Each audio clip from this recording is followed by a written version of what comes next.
This evening, I like to invite you to join us as we continue in our series.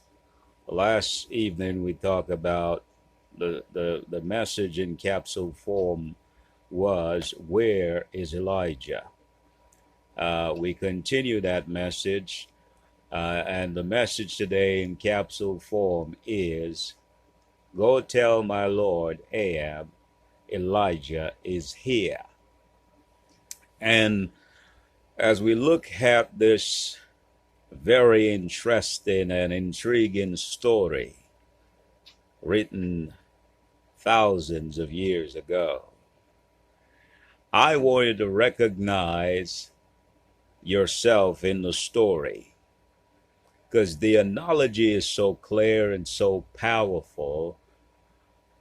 In the book of Malachi, the fourth chapter, the prophet Malachi allude to the fact that, behold, I will send you the prophet Elijah before the great and terrible day of the Lord.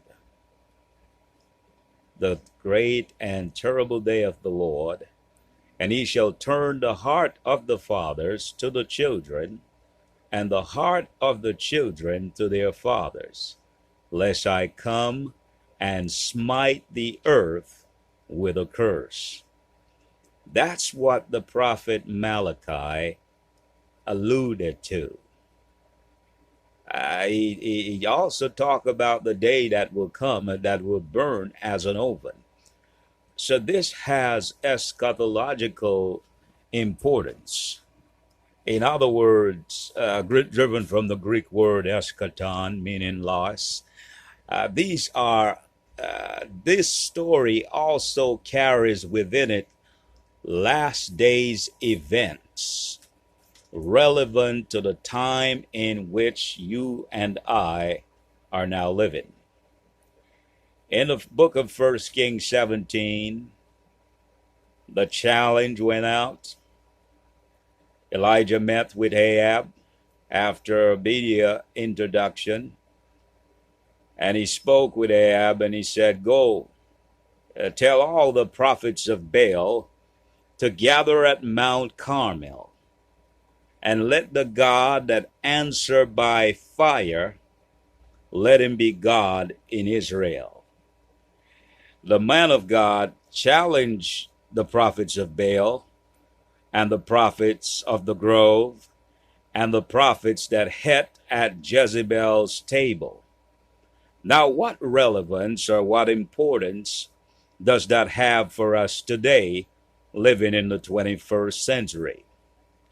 I want you to recognize, beloved, that many pulpits today, just like the prophets of Baal, they have a lot of noise, but no substance. A lot of noise, but no relevance. A lot of noise, but no truth. What they have is an emotional roller coaster ride. You go in empty and you leave empty. And they wonder why so many millions of people stop going to the church door, because they are not hearing the message.